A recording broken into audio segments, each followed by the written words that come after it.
Hi, thanks for joining me. Mindy Mandell here. So today I want to change gears a little bit. In the past, I've done some videos on Plato's dialogues. I've covered all of the dialogues that are considered genuine. I've also done some videos on the metaphysics that inform his philosophy and all of his dialogues. And also in these last few weeks, I've done some videos that also touch on Proclus and Plotinus as well, and I'll be doing more in the future. But what I'd really like to focus on today is how we can use these readings to experience for ourselves that transformation of soul that these philosophers were writing about. We want to mature our own souls and our own states of mind to develop those states of mind that they called virtue. So I'm going to be giving you some tips. These are things that I was recommended when I was starting out, and also things that I figured out or just that worked for me over the years. So the first thing I want to talk about, this is something that I was recommended early on, and I am so very grateful that I was.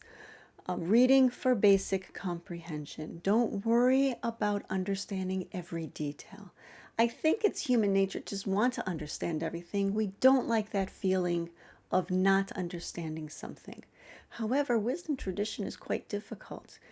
The first difficulty is that the metaphysics that inform these writings, it's quite different from our conventional mindset. And so there's that initial challenge, and you have to kind of piece it together. What is the metaphysics that Plato is talking about here? What would the nature of reality be for this to make sense?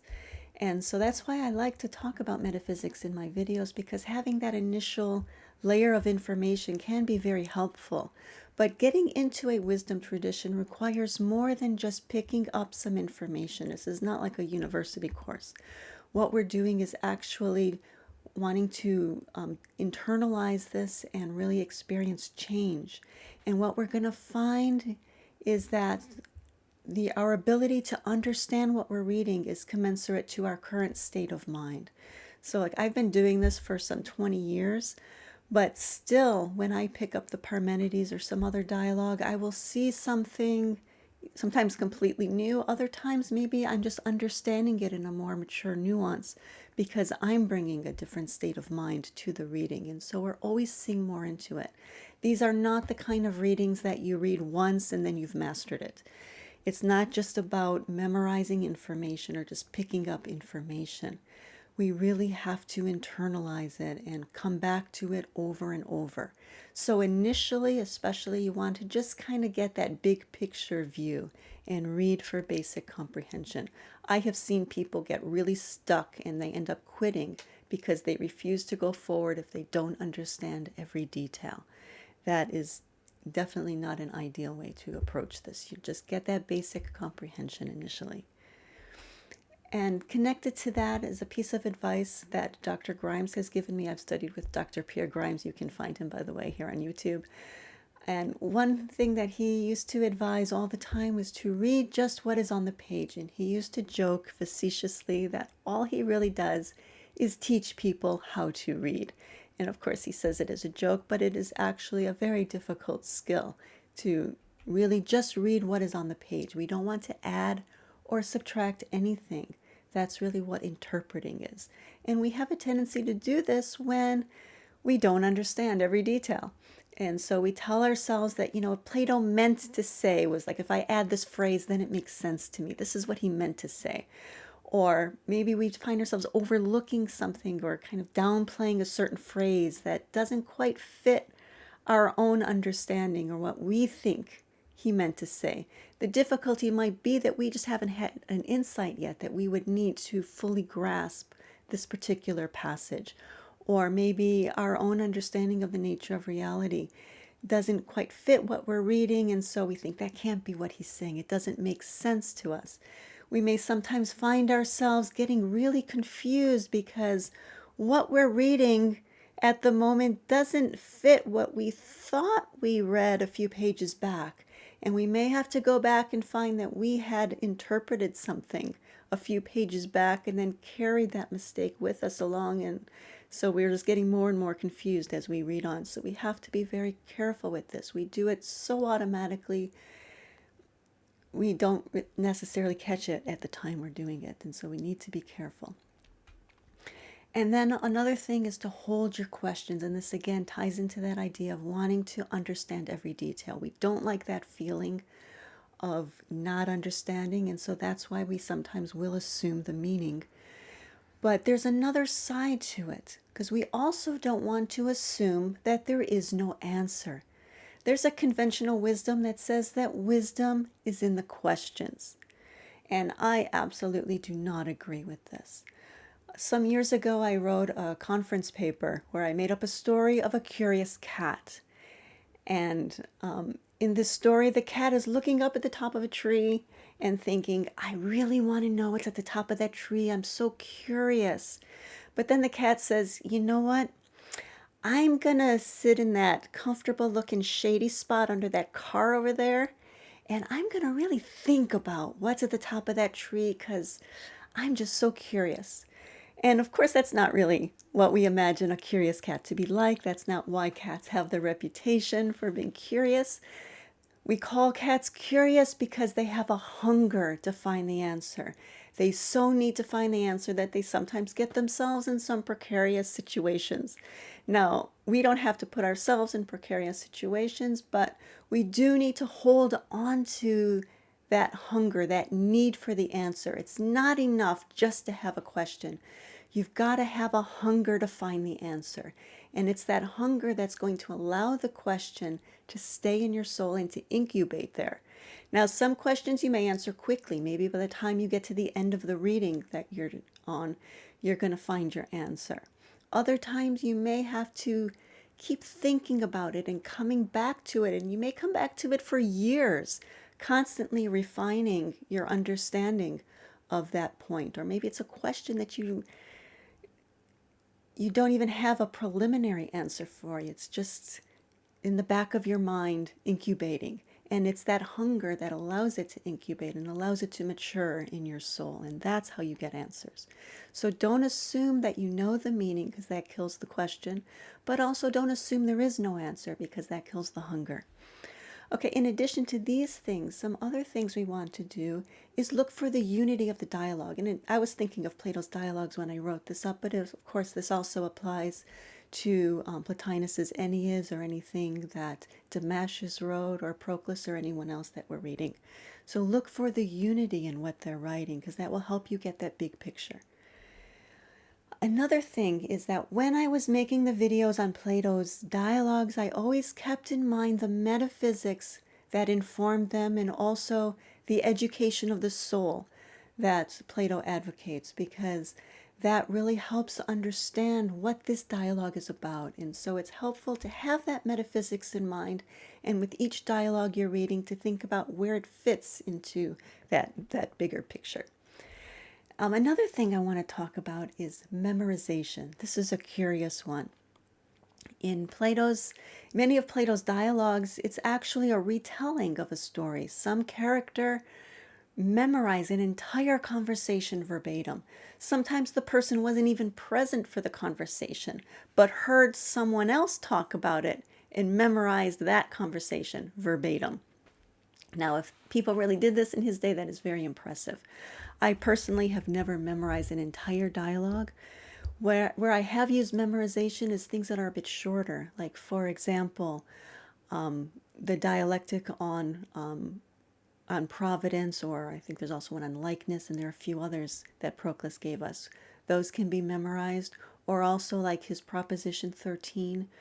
A few months ago, I did a video showing why the Platonists equate the good in the one. And then I introduced Proclus's Proposition 13. And it is a bit lengthy, but it's not impractical to memorize it. And there is a value in trying to memorize it verbatim, and that's that it forces you to think about every single word.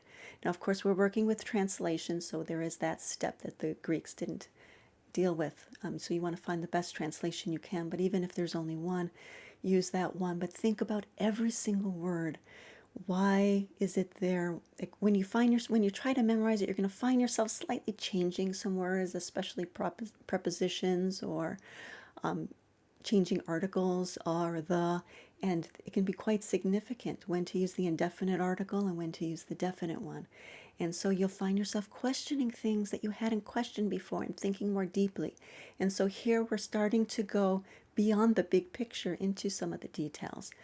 And when you have to think about every single sentence and every single word in every single sentence, it really forces you to think about the meaning and start to recognize that maybe when you were reading it quickly, it seemed like you understood it all, but as you're trying to memorize it, you find yourself realizing that you don't understand it as well as you thought. Now, with the longer dialogues, it may be helpful to at least see the structure of the argument and try to memorize that.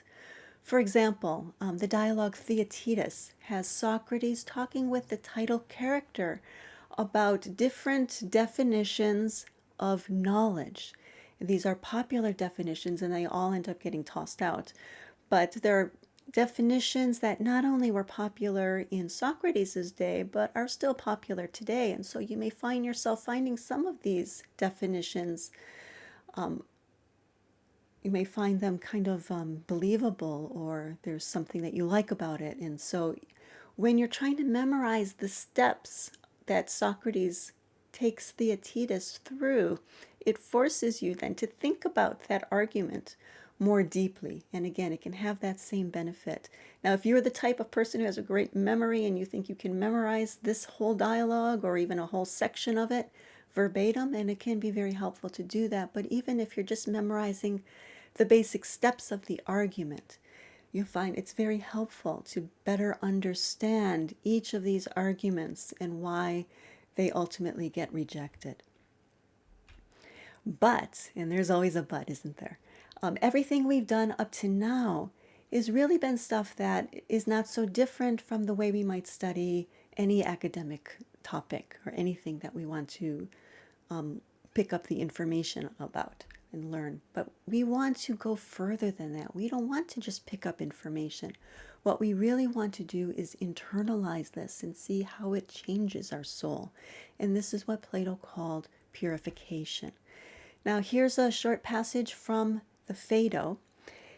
Socrates says, "Does not the purification consist in this, which has been mentioned long ago in our discourse, in separating, so far as possible, the soul from the body, in teaching the soul the habit of collecting and bringing itself together from all parts, now and hereafter, alone by itself, freed from the body as from fetters?" Okay, now I've talked in the past about that separation of soul from the body. I talked about it in the Phaedo, for example, and also in Plotinus. We'll come back to that in future videos as well. But what I really want to focus on in this video is this part right here. Teaching the soul the habit of collecting and bringing itself together. So in order to do this, what we need to do is clear away what is false and really unify the soul. And one way to help us do that is reading as a form of meditation. Now, this system does not stress formal sitting meditation the way some Eastern systems do. But meditation in general is focusing on something, focusing all your attention one-pointedly on some object. Now, it might be a sound like a mantra or a chant, or it might be something visual, like looking at a photo or a picture, not a photo, a drawing of a Buddhist god, for example. Or it might be closing your eyes and visualizing something and focusing on that visualization. Or it might be focusing on the feeling of your breath as it moves, as you inhale and exhale and it moves through your torso. But whatever you're focusing on it one-pointedly. Now, Platonism doesn't necessarily have these kind of formal sitting meditations, but we are a contemplative system. And contemplation has a few meanings. In the more general sense, it's thinking deeply about something. And we definitely use the word in that way, and in fact, I'll be using it later in this video. But in its highest sense, contemplation is becoming one with the object of focus. And so ideally, all meditation of any system peaks in contemplation.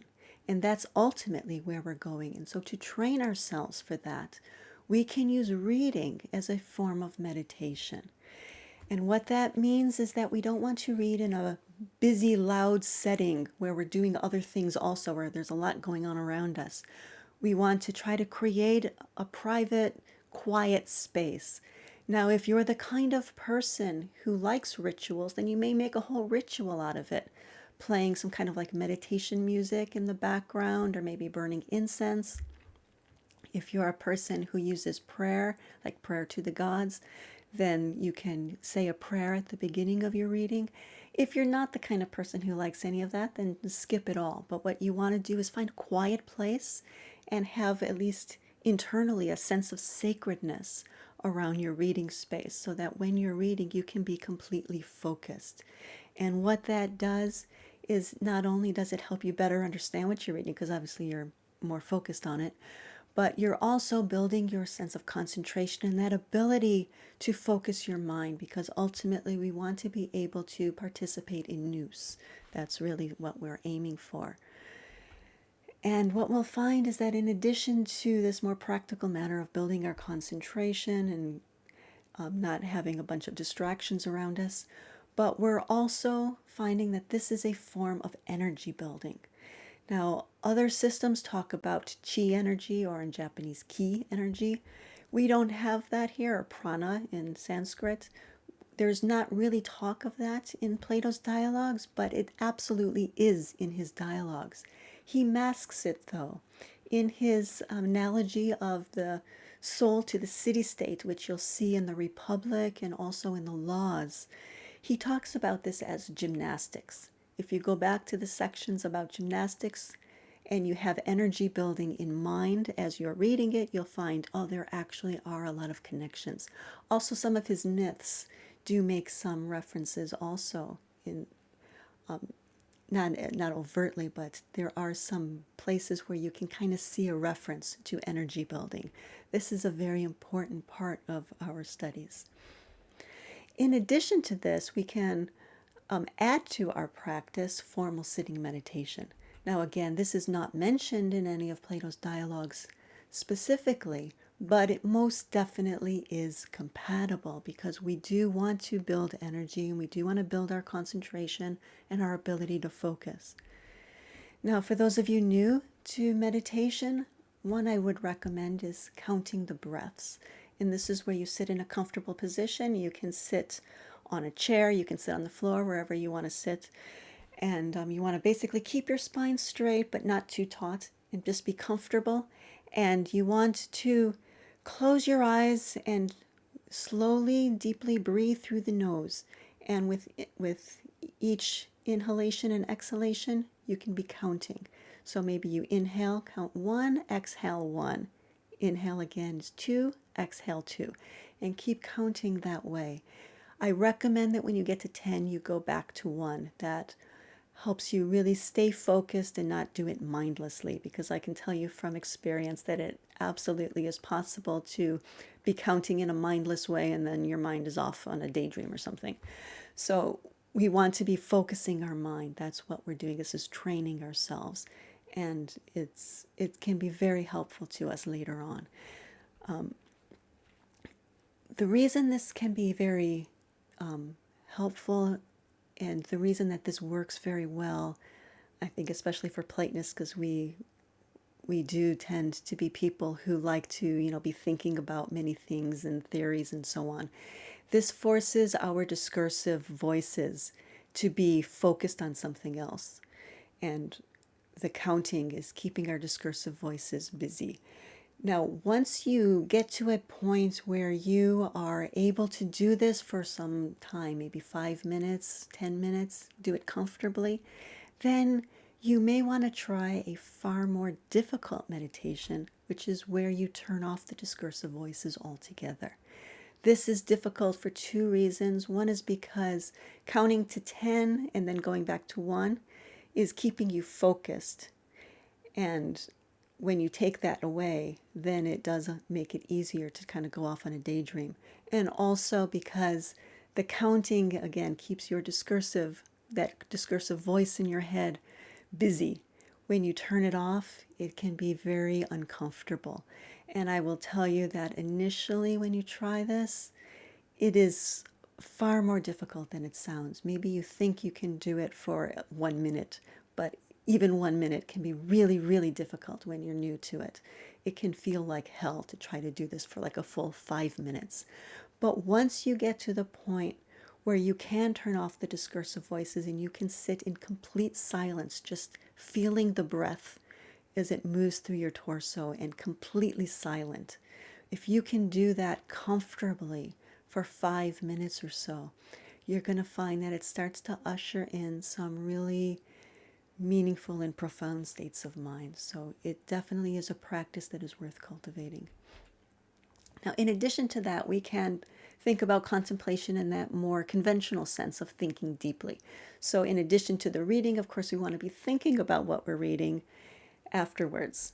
And so after you read, you may stay in your wherever you're sitting when you are reading, or you may want to get up and walk around, get the juices flowing, get some fresh air. But thinking about what you read and summarizing it in your mind and thinking about what it means. And in addition to thinking about the theories themselves, it is really important to try to turn the metaphysics that you're contemplating toward yourself, because there is a tendency to kind of compartmentalize it. And if you find that the things that you're thinking about and the theories you're thinking about are very fascinating when they're in your head, but then when you're back with your friends or family, or you're at work or at school, you don't act on it. You don't act as though we really are souls that reincarnate, or you don't act as though we all have this spiritual connection to one another. If it's not part of your everyday life, then you're compartmentalizing it. And so we want to think about, what does this metaphysics actually mean to us? How does it affect our lives? How does it change us? Because if it doesn't change you, if it doesn't change the way you think about your life or the way you interact with other people, then you're not really getting it. Now, as an example, here is just a short passage from Plotinus' 1:6. He says, "Thus proceeding in the right way of beauty, he will first ascend into the region of intellect, contemplating every fair species, the beauty of which he will perceive to be no other than ideas themselves. For all things are beautiful by the supervening irradiations of these, because they are the offspring and essence of intellect." Okay, so on one level, there's a lot of metaphysics here, and you want to see how well you understand this, the unfolding of reality into various realms. Do you see that here, and does it fit what you understand it to be? And then what is the relationship between intellect and the ideas themselves? It seems like that's the home, that intellect is the home of the ideas. What does that mean exactly? And what does it mean that the beauty is there, that things are beautiful by the supervening irradiation? So that's a curious phrase, supervening irradiations. And you have to think about what that means. That's a question you may want to hold on to. There are many places in Proclus as well where the word irradiations comes up. And so it's something to keep in mind in this understanding of what exactly is this idea of participation, and how does it work, and how do we participate in things in the realm of intellect, and how do those things unfold into our realm? What does all of that mean? And so the more detailed questions, the how of it all, can be incubating in your soul. And then in addition to that, there's also the turning it in on yourself. If this view of the nature of reality, the unfolding of reality, is true, then what effect does that have on you in the way that you live your life and the way you understand your human existence? Also here in this phrase here, or in this quote here, we see the phrase contemplating every fair species. What he's really talking about there is formal dialectic. And so that's also another thing that we can do, is we can add formal dialectic dialectic treatments to our studies, thinking about the different absolute realities. And what we'll find is that initially it feels rather stiff and academic. We're just trying to kind of remember things that we've read. But eventually, what we want to do is to have some sense of these higher realms, of these absolute realities, and to ask ourselves if justice truly exists, or if likeness exists, if logos exists, whatever. What follows from that? What is the nature of reality, and what is the relationship between the nature of reality and us, or how do we relate to one another because justice truly exists, and so on. I did do a video on dialectic, and I will link it at the end of this video. But you want to try to really feel it, and when you're doing your extended contemplations, it helps to, I find it helpful to close my eyes and really try to visualize the nature of reality in whatever way it fits, it comes to me. And if you're a visual kind of person, that can be helpful, whether it's diagrams or something vague images, or however you feel it. But try to really feel it inside, visualizing. If that helps you, don't bother with visualizations if it doesn't help you, because of course it is beyond the realm of visualizations. But that's just a help. That could be something that kind of links us to the more abstract, but to try to really feel it inside. And doing dialectic is another way of that. Now, what you're going to find throughout all of this is that if you really try these methods, you're very quickly going to hit some blocks. You're going to find yourself wanting to go into a daydream, or remembering something that makes you angry, or you're going to find yourself sometimes getting irritated or angry or restless. This is all very natural, and these kind of blocks can really throw us off, but if we know how to deal with them, we can get ourselves back on track quickly. And so next week, that's where I'm going to pick up the discussion, is dealing with those more mundane sort of blocks and that kind of ignorance. We like to, I think as philosophers, we like to think we're above all of that and just deal with the metaphysical questions and deal with our ignorance on that level. But that more mundane kind of ignorance of our own nature, of or what it means, our own self-image, and throwing away what is false in our own understanding of ourselves, that is actually a huge block that anyone in any spiritual system or in any wisdom tradition has to deal with. So that's what I'm going to talk about next week. Okay, so if you have any questions or comments, you can leave them below. And if you've ever tried any of these techniques, or if there's some technique that works for you, I think other people would benefit from reading about your experiences. And maybe you've tried some of these, maybe you do it a little bit differently, because everyone is different. This is what works for me. Maybe something different works for you. Maybe you tweak it in some way.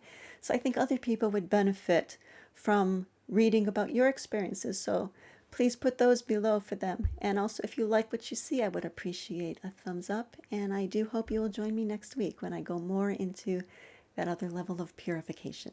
Thank you very much.